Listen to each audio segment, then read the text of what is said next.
మరి ఆధ్యాత్మికంగా అనేక రకమైనటువంటి పంచభావాలు చెప్పారు.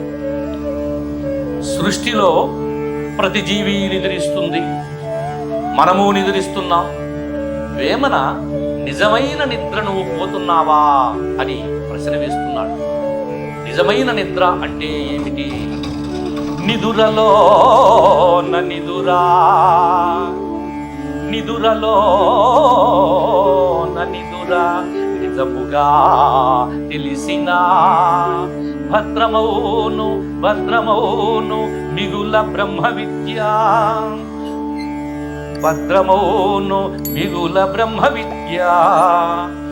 నిదుర తెలియువాడు, నిదుర తెలియువాడు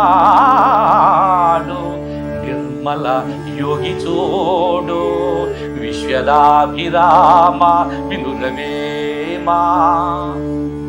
ఇక్కడ ఆ నిద్రలోని నిద్ర తెలియాలి అంటే అంత సులువైంది కాదు.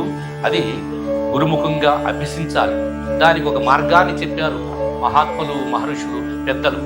యమ, నియమ, ఆసన, ప్రాణాయామ, ప్రత్యాహార, ధారణ, ధ్యాన, సమాధి అది గురుముఖంగా అభ్యసించి ఆచరించినట్లయితే ఆ నిద్రలోని నిద్ర యోగ నిద్రని తెలుసుకోగలమని వేమన ఆచరణ ఎలా చేయాలో ఒక మార్గాన్ని కూడా మనకి తెలియజేస్తున్నారు.